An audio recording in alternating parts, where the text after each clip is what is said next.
All right, we are live. Joe Biden is proposing a nearly $6 trillion budget. The Progressive Caucus is demanding that Biden cast aside the legislative process and embrace executive action. We're going to be talking about that and more on episode 339 of the In the Tank podcast.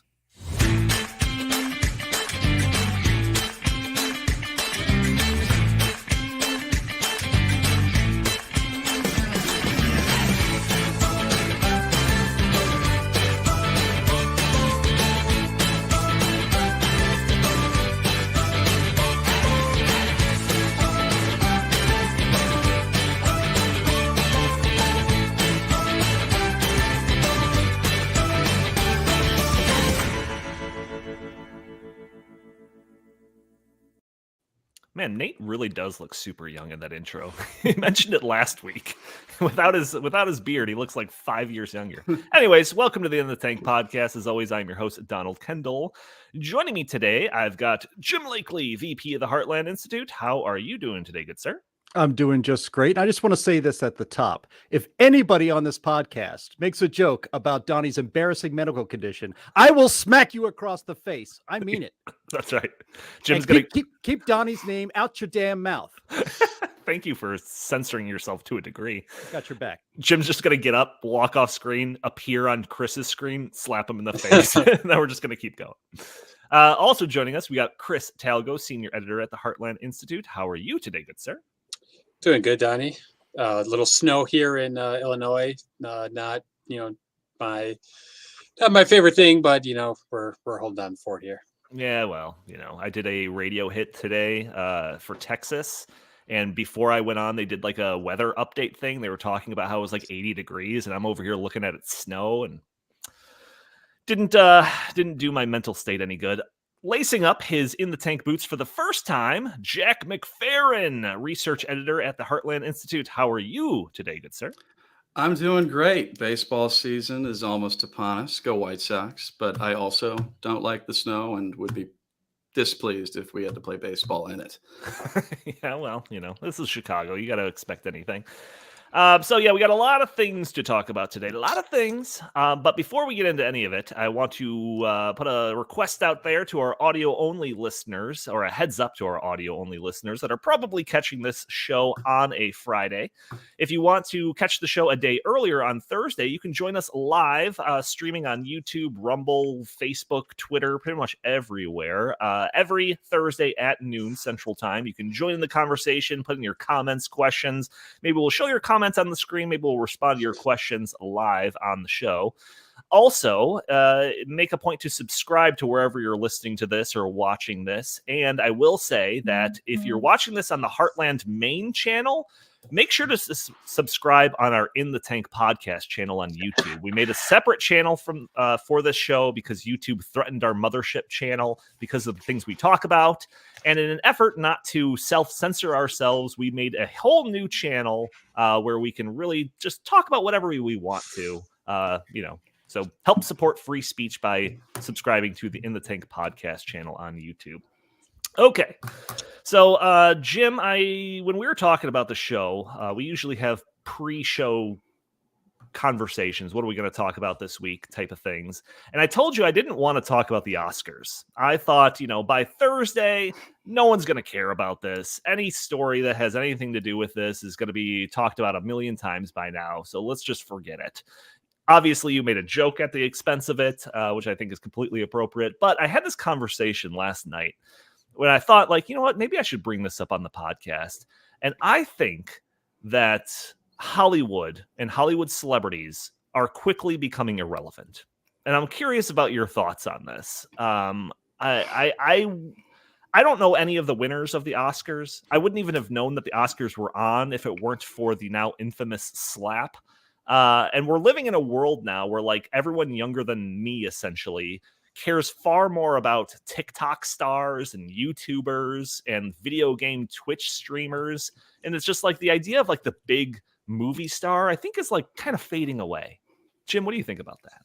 I think that's true. Our friend Christian Toto, who's been on this podcast a couple of times, and after the Oscars, he was on a bunch of podcasts.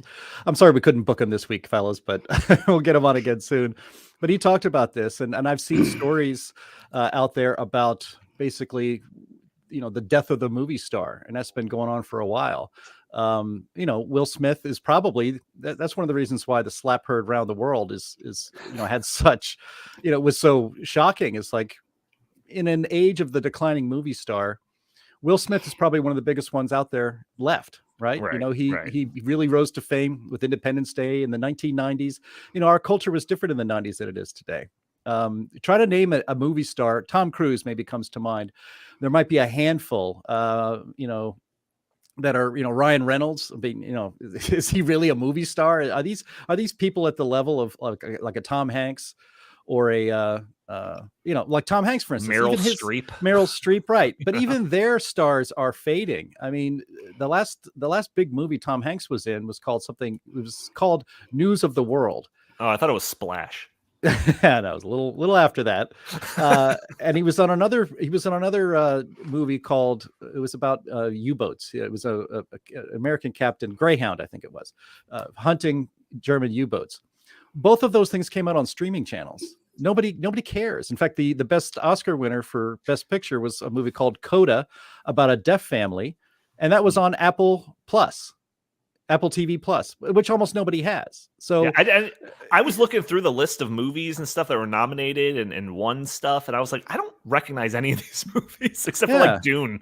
That was it. Right. I mean, the ratings for the Oscars were the second worst of all time. Last year was the worst. Probably the only reason it was not the worst of all time was because there was still about an hour to go when Will Smith smacked Chris Rock across the face, and then people saw it on Twitter, then jumped on the TV to watch, right?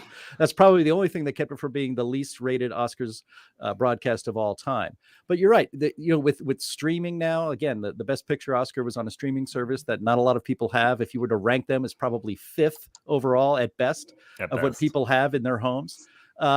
So, and then, like I said, Tom Hanks, his last two big movies were on streaming services. We are becoming such a segmented entertainment audience. People used to watch the Oscars because it was a nationally and globally, really, a globally shared cultural experience. Most people had seen these movies in theaters. Most people had favorite actors or actresses that they've been following a long time and were rooting for to win. I used to participate in an Oscar pool where you would try to pick the winners, and then the winner gets the pot. And I love running pools, as you guys know here at the office. It would never occur to me to waste my time doing an Oscar pool because nobody would know who the hell any of these people are. Right. It's really a shame, but if this is the if modern technology, leads us to this, where there are so few shared cultural experiences, I don't think that's a good development. Well, Jack and Chris and I, we grew up with like Arnold Schwarzenegger and Sylvester Stallone and some of these big action stars where it's like, it didn't even matter what the movie was. If the trailer had Arnold in it, I wanted to see it growing up. And I feel like that idea is gone. What do you think, Chris? I think that era is definitely over. Like Jim said, I think a lot of this is due to the rise of streaming services. But on this topic of the slap, I am much more interested in the range of reactions, where you've got a segment of people that are saying that was fine. He said something so terrible that you can go now and smack that guy in the face. And I wonder if that is going to translate into, someone says something about, any subject across the board, and someone's offended by it. Right. And then they can say, well, I can now, slap that person. I can react violently. And it's, I remember when people were throwing pies at the faces of speakers on college campuses like Ann Coulter, Ben Shapiro. That was about 10 to 15 years ago. That was almost universally panned. Mm-hmm. This is actually being upheld as, well, he was right. And Chris Rock's comment was so disrespectful, and he had, every right to go and stand up for, Jada Pinkett Smith. I just think that that's setting a very bad precedent. And I think this is going to have a terrible effect on comedy, because I think that comedians are going to be even less willing to broach topics that should be broached. The whole point of comedy is you make fun of things that, are somewhat taboo in the culture. And if now making fun of anyone is grounds to smack the said comedian, wow, comedy is dead. Oh yeah, no doubt. And Jack, I mean, what do you think? Because I really think that this was like one of the bigger signs of just Hollywood entering the kind of the death throes of irrelevancy. And like, action or any movie star, they have to like sign on to some $100 million budget movie to be in like the limelight, whereas somebody like Joe Rogan can just flip on his computer, do a podcast with anyone on the street and get millions, like tens of millions of, watches. Yeah, I haven't watched the Oscars in probably half a decade, which is pretty indicative of how I don't really pay much attention to Hollywood or movies anymore. A lot of that's because of TV and how popular that's become. A lot of it's because there's a lot more actors and actresses than there used to be, so it's hard to keep up. And a lot of it's because really the only movies that like everybody watches now is like the entire Marvel franchise. And that's pretty much like the only thing that like matters for blockbusters. It's just like a monopoly of Marvel. Yeah. And yeah. I don't know. I don't know. I just think that no one cares. No one cares anymore about these celebrities. No one cares about what they have to say. And I actually think that maybe this the kind of the turning point with this was when all the celebrities just made fools of themselves at the beginning of the pandemic, when they were going and live streaming from their mansion, talking about how we're with you when it comes to locking down, when I'm sitting in my apartment, like no one cares. You're so irrelevant. You don't know what it's like to live like I do, type of thing. And yeah, I think we're just slowly, I think they're realizing it, just the slow decline into irrelevancy. But all right, we got a whole lot of things to talk about. I still got one other kind of opening chit chat thing that I wanted to bring up. And this was something that was kind of brought to my attention. This was brought to my attention yesterday, which is the World Government Summit is happening right now in Dubai. That's right, the World Government Summit. This is a conference hosted by the World Government Summit Organization, which is a global neutral nonprofit organization dedicated to shaping the future of governments. So we heard about this. And, Justin and I were going to go and check out their website. Like, we've never even heard of this, I was very skeptical at first. I mean, a conference is only as good as its contributors. We can hold a conference right now called the World Government Summit, and it doesn't matter. It depends on who's there. So we're going through and we're looking at the people involved, and we're like, okay, this kind of seems legit. A lot of heads of state, some important people, some people I've heard of here. Maybe we shouldn't just kind of disregard this as craziness. And then we saw on day 2 opened up with a recorded presentation by Klaus Schwab. Mm-hmm. That's right. The founder of the World Economic Forum and the father of the Great Reset. So we're like, okay, we should probably pay attention to this. So we're looking through the panels. There's a lot of technology stuff, what the future of governments are going to look like type of things. But then we saw a very curious panel, very curious. It was on day 2, and it's called, Are We Ready for a New World Order? And it's right after Klaus Schwab talking. Right after Klaus Schwab talking. And it's hosted by Becky Anderson, who is an anchor of CNN. And I am not joking. Like, this is, for all the people that are watching this, you could see on the screen, Jim's pulled up the World Government Summit website that's got all of the different panels listed out and all of this. And right there in the center, you see Becky Anderson, anchor of CNN, hosting the Are We Ready for a New World Order panel. It's like you couldn't even write this stuff. So what's even weirder about this is a lot of the things said by these panelists echoed that creepy Joe Biden speech that we covered last week when he was talking about the coming New World Order. There were several references to an inflection point. One of the panelists even mentions the millions of people that have died between World War I and World War II. So suffice to say, Justin and I are going to go and mine through this conference and try to look for all of the good stuff. And we'll probably discuss it a little bit more in length on the Stopping Socialism TV channel on YouTube. But Jim, I mean, very similar question to what I posed last week. Are these people just so like unaware of the connotations that this phrase New World Order has, and they're just going to run with it on a global conference stage? I don't get it. Well, first of all, I think, can we stop being called conspiracy theorists when we say that there's something called the Great Reset coming and that they've been planning this for decades? Right. Because it's true.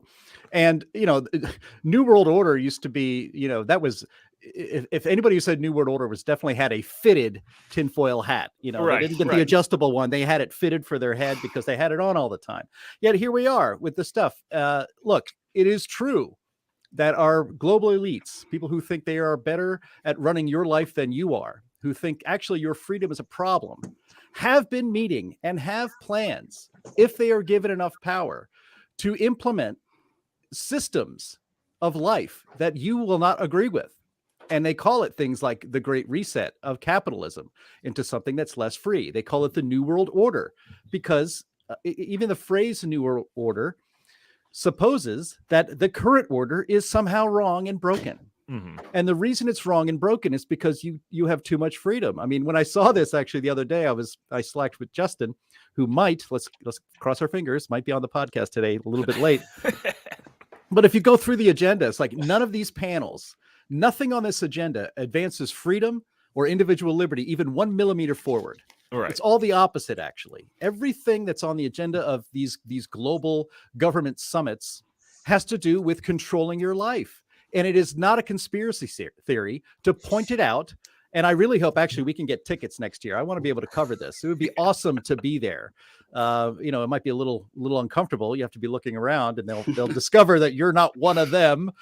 But these things are all about reducing your freedom and having more government and, more government and increasingly global government control over our economies and our lives. Yeah, this conference in particular, I looked at some of the panels and there were at least 6 that talked about the adoption of central bank digital currencies and blockchain technology to promote kind of an organized, centralized international monetary system. People from the IMF are talking about it. People from the Treasury. It's concerning. And then they're also all talking about sustainable development goals. One of the panels is even called SDGs for every child.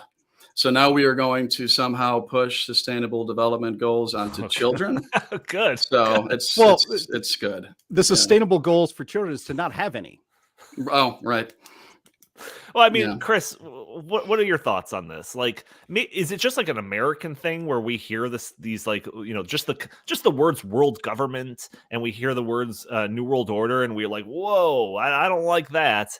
And is it like more palatable of a concept in like Europe or something? What's your theory on this? Oh, I definitely think that Europe is more open to globalism. I'm afraid that the United States is also, becoming more open to globalism. And I think that, for many Americans, the notion of America first is antiquated, and it's all about, one world and, go and everything's connected, and we should, care more about what's going on in Ukraine than what's going on right here at home. So I think this is just par for the course for globalists. And I'm opposed to it. I think that we should care first and foremost about our own country. Right. You got to clean up your own room before you worry about other people's issues, type of thing. But yeah, so I don't know. Anyone that's listening to this that's interested in tuning in, maybe you could do some research for me and knock out a panel and point me to some crazy things that are being said, because there is a lot of content there. A lot of content's going to keep me busy for a while. All right, well, let's get to the topic at hand here. So we have a new proposal from the Biden administration. I think it's $5.8 trillion budget proposal, so nearly $6 trillion. So I got a couple of articles here that, again, everything that I talk about will be linked in the show notes. But the first article that I have here is from the Philadelphia Inquirer. 4 takeaways from Biden's budget proposal. So I'm just going to kind of rapidly go through all of this, and I'll kind of open it up to your guys' comments and takeaways. But the article starts off saying, President Joe Biden unveiled a nearly $6 trillion budget plan on Monday that seeks to slim future borrowing, increase spending for defense and other domestic programs, and change the tax code, possibly through a new minimum tax on billionaires. The framework tends to be overhauled by Congress before anything is enacted into law, but the wish list still offers a lens into the administration's focuses and priorities. Here are some key takeaways. So the first thing that it has listed in this article is cutting the deficit. So it seeks to reduce the deficit mainly by increasing taxes, from what I can tell. It says the White House budget includes roughly $2.5 trillion in new tax revenue. Roughly $1.5 trillion of that goes to new spending programs, while the remainder goes towards reducing the deficit. So I will say, apparently Biden isn't super into modern monetary theory by the looks of that. So that's, a decent sign. Second takeaway, Build Back Better isn't accounted for. It appears as though the key elements of the Build Back Better plan have been abandoned by the Biden administration. Another kind of decent thing. Outdated expectations around inflation. It says that the budget was built around the assumption that inflation would have dropped by under 5% by now. This isn't the case. We're still closer to 8%, and the Biden budget seems to ignore this. And then spending on defense and other departments. Defense spending under this proposal will go up by $69 billion, or almost 10%. $11.7 billion on Department of Commerce to shore up supply chain issues, up 30% from last year. And $135 billion to VA services, up $31 billion from last year. So, Chris, you do a lot of work when it comes to these kind of budget issues. When you saw this story kind of break, what were your immediate thoughts? My immediate thought is that this budget is not at all the way that Joe Biden would like to present it as, or the media in general. So my first take was, in announcing his budget proposal, Joe Biden said that he had cut the deficit by $1.3 trillion. That is so not true. And here's why it's not true. Because in 2020, 2021 also, the baseline went way higher because of all the spending on COVID. So when you look back pre-COVID, like 2018, 2019, even the latter years of the Obama presidency, the federal government's budget was around $4 trillion. Just because of the COVID-19 pandemic and the trillions and trillions that we just spent on, Paycheck Protection Program and all these things, the new baseline is now $7 trillion. So then when you propose a budget of $5.8 trillion, which once again is about $2 trillion higher than the budget pre-COVID, you can somehow say that you have cut spending. That is so not true. And it's disappointing that post-COVID, this is the new normal. Now we got $6 trillion dollar budgets are the new normal. I remember back in the day when $1 trillion was considered a lot. We are now standing at $6 trillion. That wasn't that long ago either. It's not like, back in my day or anything. We're talking like a handful of years ago. Yeah, we are talking a handful of years ago. And this is just going to increase the debt. This is going to increase the deficit. I don't care what he says about cutting the deficit. This does not cut the deficit. You know what? We're all going to be worse off for it. Tons of money on social spending programs. Very little to do with the things that Americans care most about. I'm so disappointed in this. Yeah, well, not a good direction. One of the favorite comments that I've seen so far on this video is this one right here. Remember when we used to say that's billion with a B? Good times. Like, I don't know, Jack. What are your thoughts on stuff like this? When you see numbers this big, like, I have to remind myself, just like their eyes roll, Yeah, I mean, I have to remind myself constantly that we're dealing with trillions of dollars and not billions of dollars, which like each $1,000 million equals $1 billion, and each $1,000 billion equals $1 trillion. I mean, the scale on which we're operating is just insane. The other piece of the budget that I think is important to talk about too is that it's not just about the reduction in spending that he is supposedly proposing. It's about increasing taxes on the wealthy to an astronomical degree, which, if we're going to increase taxes on the wealthy while the Federal Reserve raises the interest rates to, 2.5% or whatever they're trying to target, in the midst of, 10% inflation, which we're probably going to hit soon, what do you think the result is going to be? We're not going to have investment. We're not going to have economic growth. We are going to have a recession in the midst of massive inflation, which will be stagflation times 2. It's not going to be a good situation for anyone involved. Yeah, no doubt about it. Jim, I mean, some of the things that I read off here, especially the Build Back Better isn't accounted for. I mean, I thought that was pretty interesting. It's something that was supposed to be like his keystone piece of legislation in his first, couple of years of his presidency. It's just all but abandoned now. Kind of telling. What do you think? So you're telling me there's good news in the budget? I didn't think there was any good news in the budget. So that's nice. I always look for the bright side of things. Well, Jim. that's very sweet of you. So actually, one of the things I looked at in this budget, I actually did a word cloud. I found a free word cloud maker, and I put the entire budget, all of the words in his 158-page budget into and your a word computer cloud. exploded. My computer exploded. That's right. So then I loaded it into a better computer, and it spit out a quantum computer. A quantum computer, and it spit out a word cloud. And of course, the words million and billion are huge. Billion, actually, I think is even bigger than million. So there we go. Billion with a B in the word cloud were bigger, and then other things like words like budget and priorities, things like that. There were only two words that deal with actual policy that came up big in the budget. The biggest one of those policy words was healthcare. The second biggest word dealing with a certain topic is climate. Really? And in fact, yes. And I went through the budget again this morning, and let's see. Healthcare is the only policy word that gets mentioned more than climate is healthcare. The word climate is used 187 times. And it's found on more than 50 of the 158 pages in the budget. And that includes the front and back covers. So maybe 150 pages. So basically one third of every page of this budget is the word climate.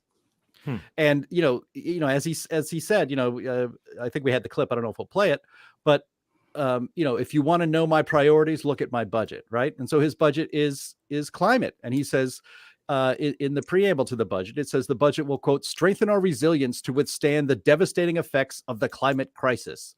This will be laying down a new foundation for growth, to taking historic action to combat the climate crisis, to embedding equity as a priority across the federal government.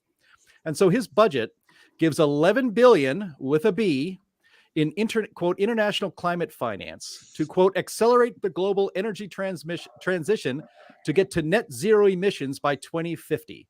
And it also gives $1.6 billion to the Green Fund that we give to the leaders of developing nations who just take that money and put it in their pocket and don't really do anything to mitigate the effects of climate change. But again, Biden says that this budget will, quote, strengthen our resilience to withstand the devastating effects of the climate crisis. That kind of language is in there over and over and over. There's $17 billion for climate science innovation, $9 billion to the Department of Energy for clean energy research. And I imagine that $9 billion will be funneled into the future Solyndras of the world, who will just take that money, pocket it, and not come up with anything useful. So, I used to cover, as I mentioned on this podcast a lot, I'm a recovering journalist. It's been, 15 years at least since my last story. And I used to cover the budget on Capitol Hill. And I used to cover the president's budget as well. Traditionally, the president's budget is DOA, dead on arrival. It is not a serious budget, or I should say it's not a serious legislative document, right? The Congress is not going to take the president's budget and say, oh, this is nice. Oh, great. And then the Appropriations Committee will just go ahead and put all those numbers in and then pass a bill and off it goes. Almost nothing in this budget is actually going to be funded at the levels that he has laid out in his budget. But as President Biden said, these are his priorities, and his priorities is spending $1 trillion or more in 1 year fighting a climate crisis, taking actions that will do absolutely nothing to change the weather, let alone the climate. It will not reduce the temperature of the earth by a fraction of a degree 100 or 150 years from now. All of this are boondoggles for leftist interest groups. And as Chris just said here to begin this budget talk, this is not, because of baseline budgeting and because of all the COVID spending that was done under Trump, but a lot of it under Biden as well. We now live in a world where a $6 trillion budget is considered normal. Yeah. That's Hawkish. insane. Financial it's insane. hawkish. Yes, I am so old, and I covered I was a journalist so long ago. I remember the first $1 trillion budget. And it was not, it was a little bit of a long time ago.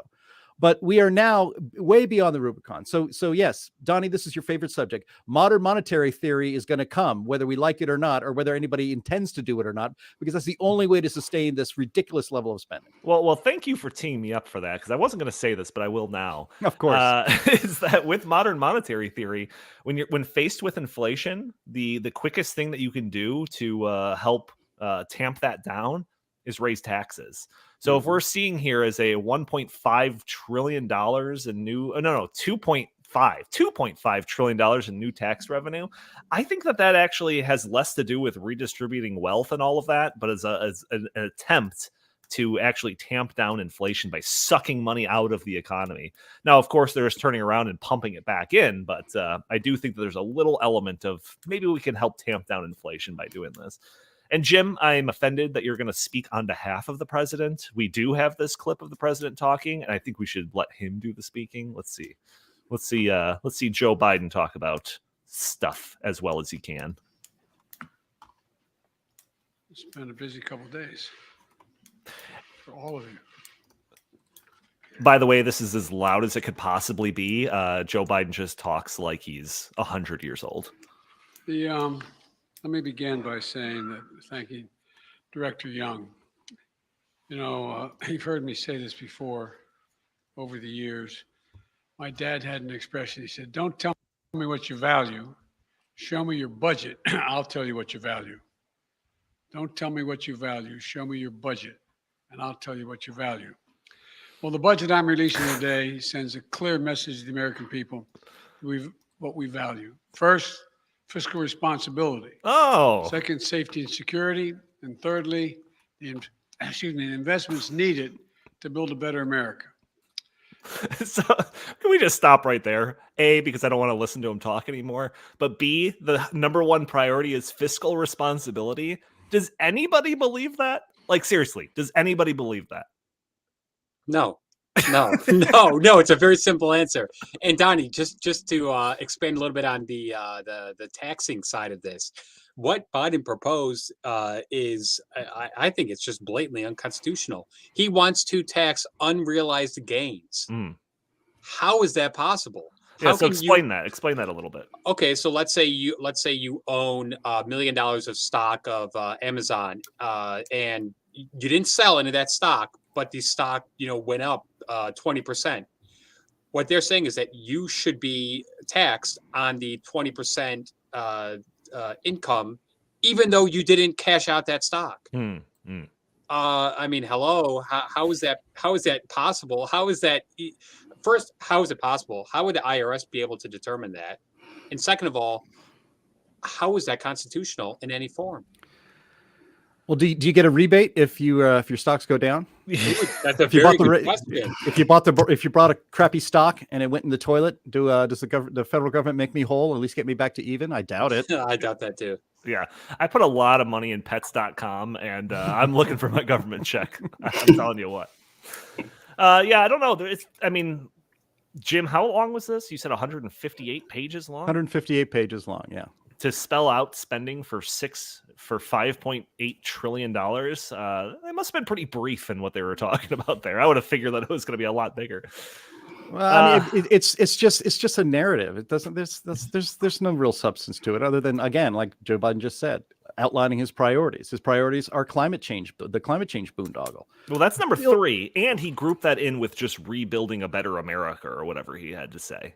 Right. So, well, I mean, Build Back Better might be dead as a slogan, but it's certainly all over this budget. Yeah, because I was reading through some stuff, and it seems like kind of the more climate change alarmist types, activist types, weren't super pleased with this bill. I've got this one article here. This is from the New York Times. It says, here's what the Biden's budget would do and not do for climate change. And sometimes I just can't stand reading articles like this. It starts off saying, on day one of his presidency, Joseph R. Biden Jr. brought the United States back into the global climate accord. His administration made bold pledges to cut emissions. It urged other countries to set ambitious climate targets of their own. Since then, politics and war have stood in the way of any meaningful climate legislation.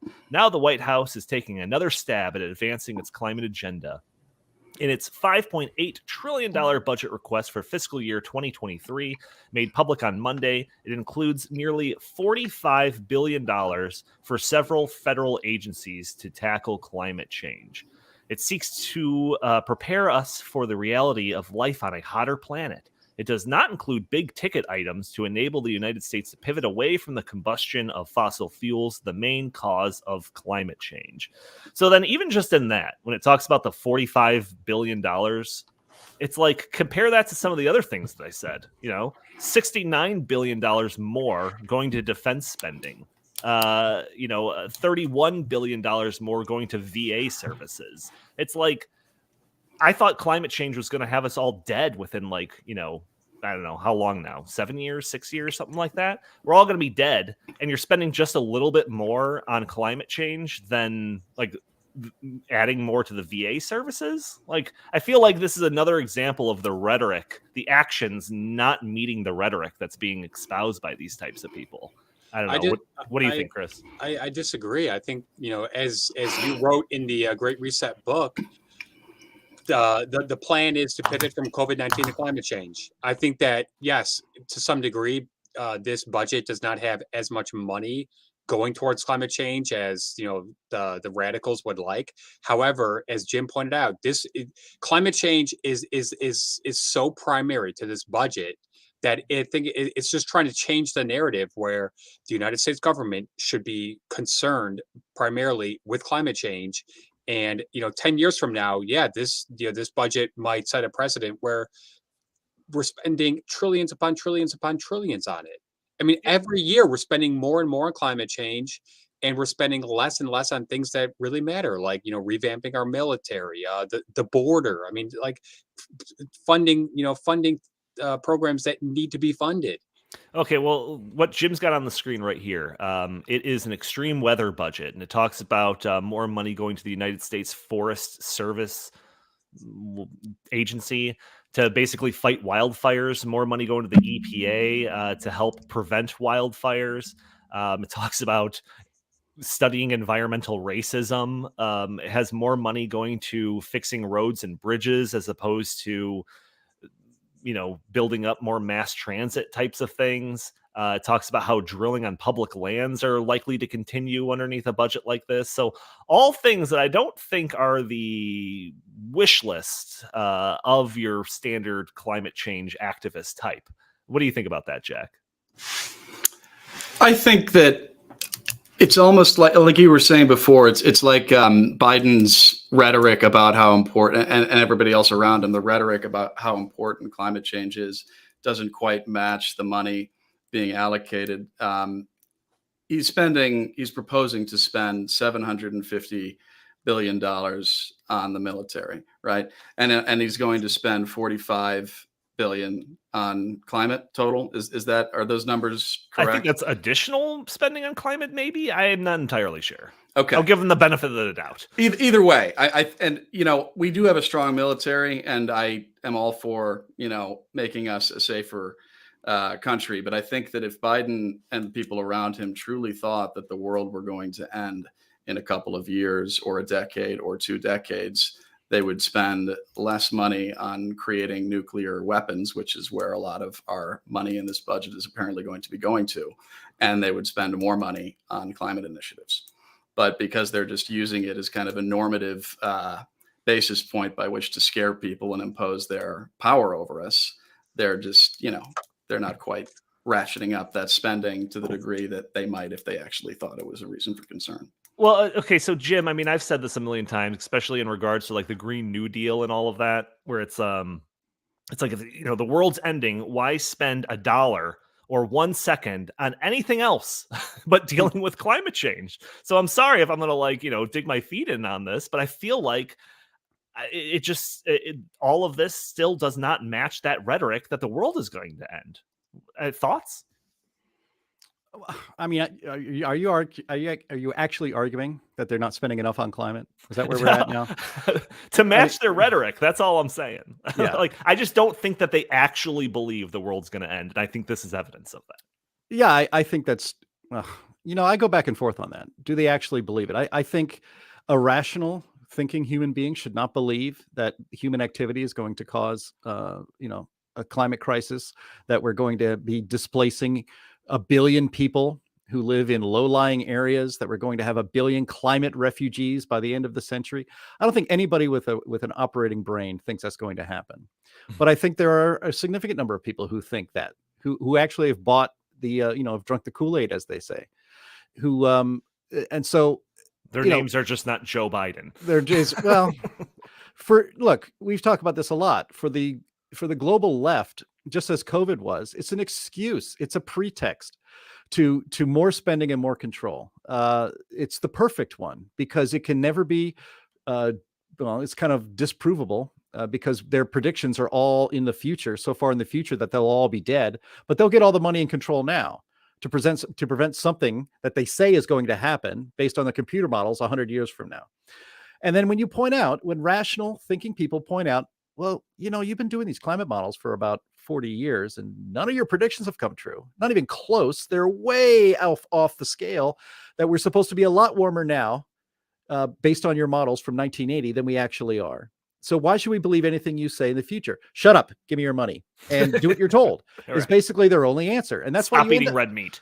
Yes, that's why they end up in these global summits. And don't even get me started on the we're all going to be eating bugs, and we have to stop eating red meat. Well, okay, you got me started on that because and this doesn't have anything to do with the budget necessarily. But there's a line item for eating bugs and lentils. I'm pretty sure there is. There is. But hey, I just want to say, and this is just a general statement. Can we stop listening to Bill Gates?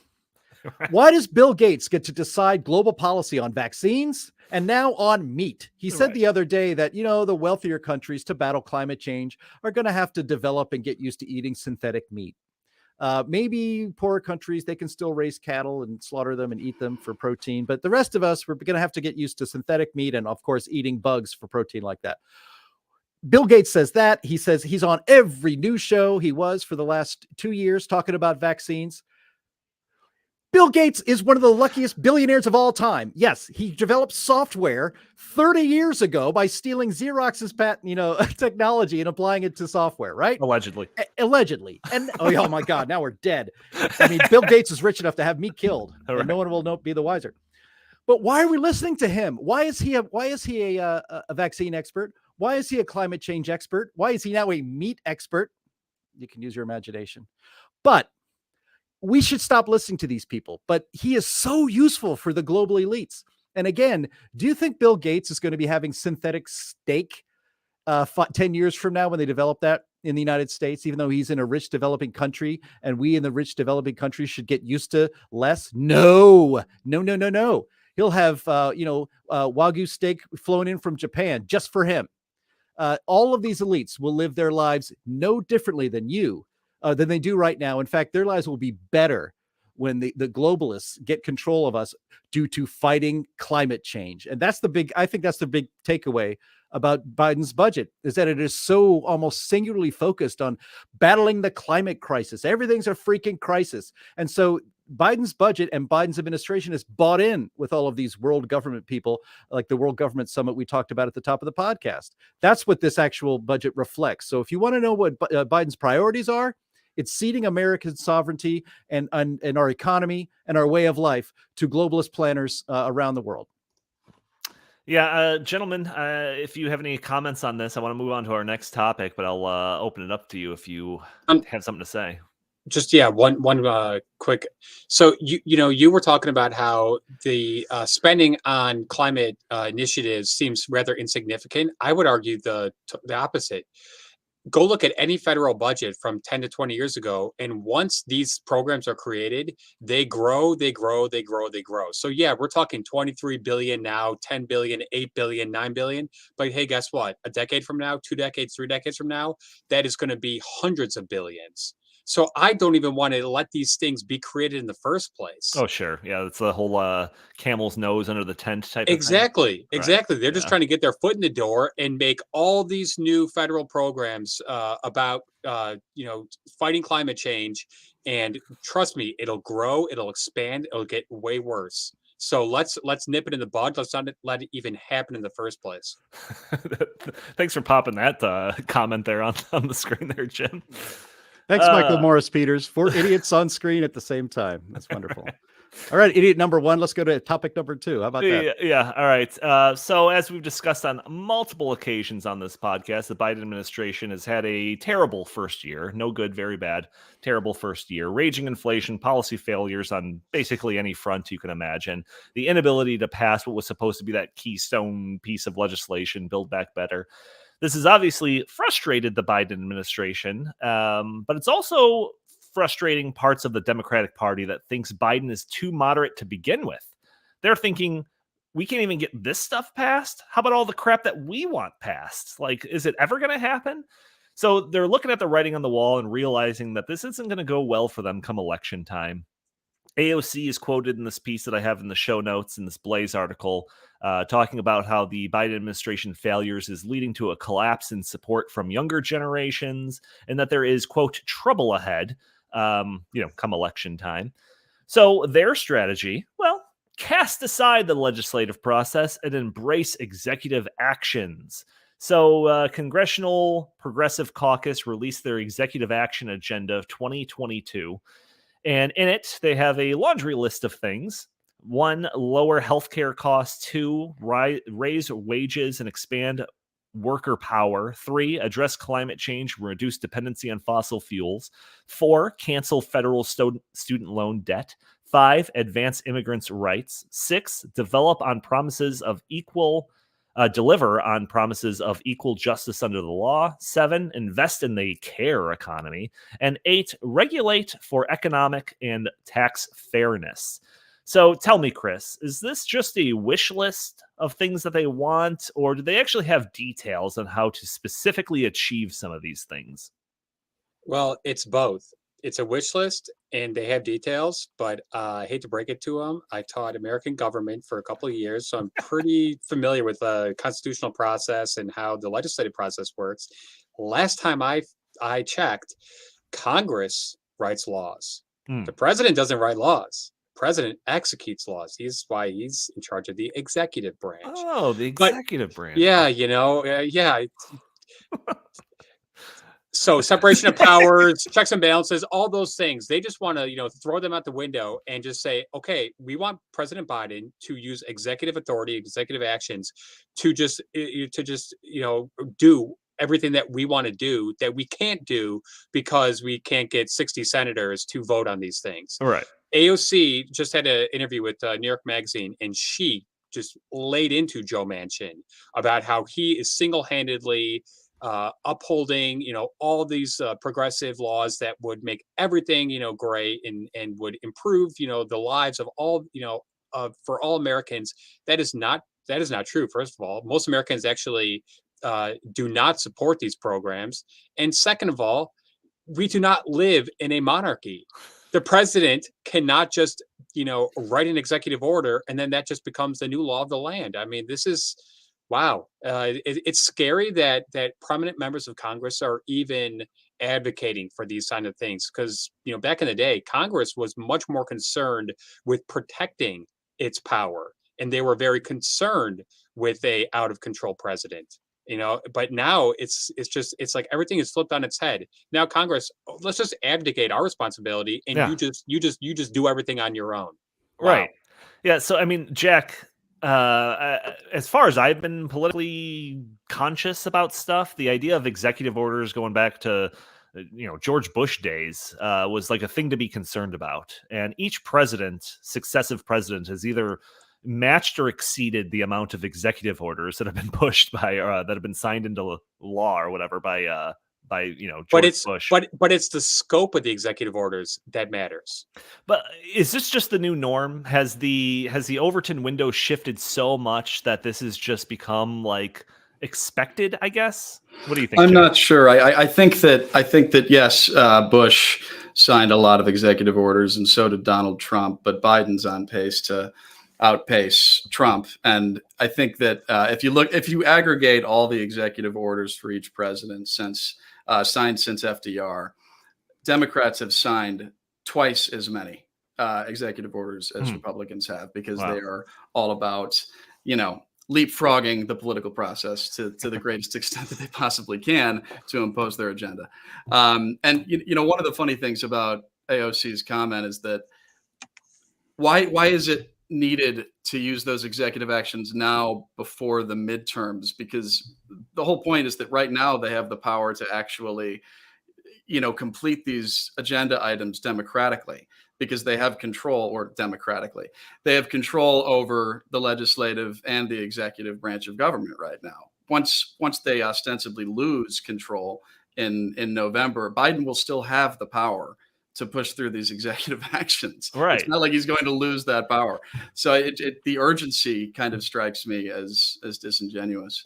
Yeah, I think it's just to get some political good favor. I will say, just from the just some of the social media that I consume, the drumbeat that is hit regularly by younger generations is, why aren't they doing anything about student loan debt? And you got AOC that makes a routine comments about how the Biden administration should do something about student loan debt. So I wonder if all of these things isn't just because, hey, we're going to run out of the ability to do it. It's more like, we need people to think that we're doing stuff before the elections come around. Jim, what are your thoughts on this?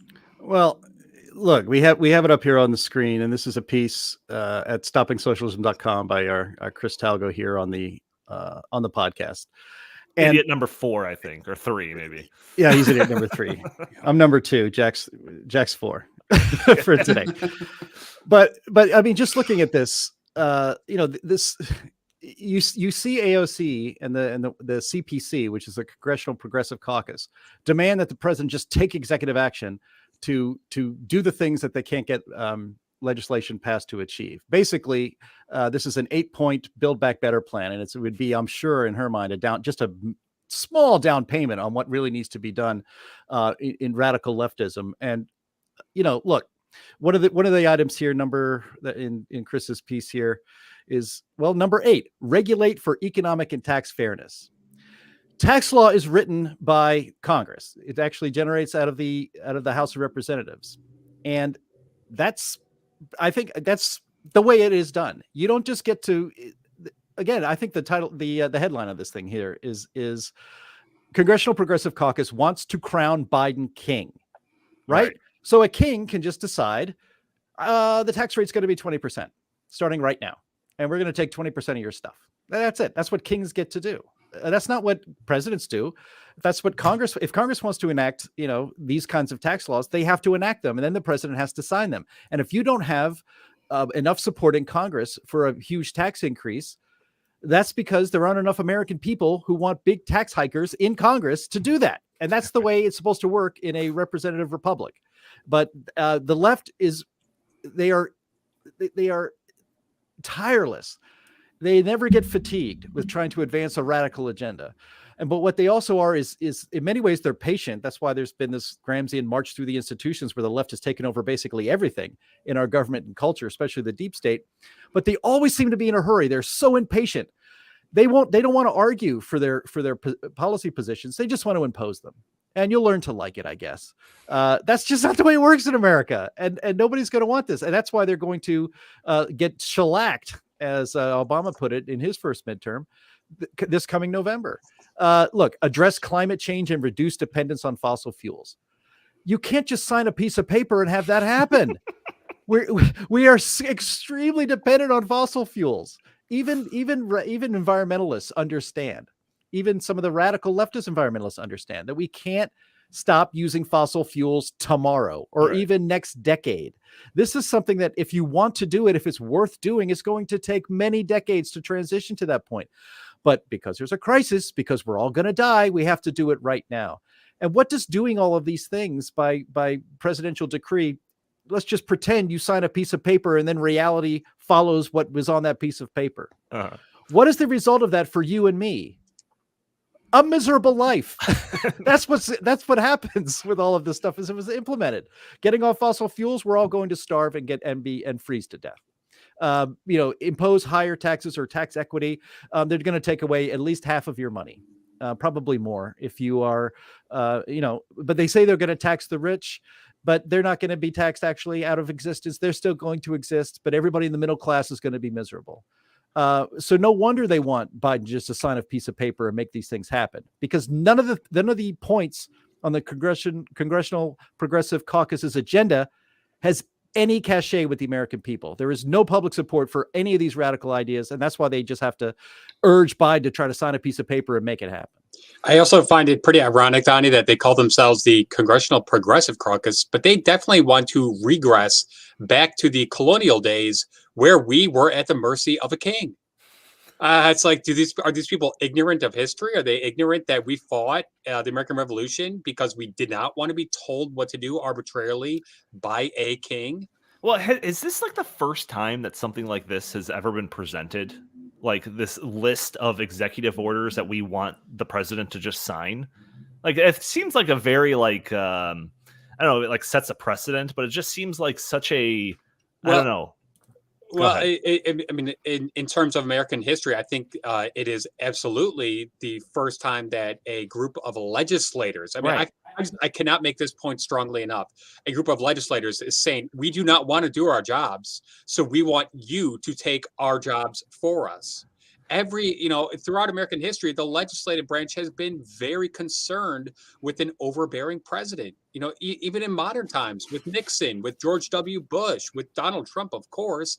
But now all of a sudden they're saying, we just want to, since we cannot get past this super, liberal, radical legislation, we're just going to throw in the towel, and we're just going to say from now on, the president just decrees what is the law of the land. Wow. Yeah, I think that is actually a very important thing that you mentioned, a group of legislators doing this, because I think past presidents have had like, on day one, I'm going to do this, and have a list of like executive order things, usually things that kind of fall within their jurisdiction, I guess. But yeah, this seems like a totally new strategy here, and hopefully it's not one that catches on, because the implications of this could be really terrifying if this catches on. It would be akin to the Supreme Court saying, we're no longer going to rule on the legality of the laws you pass.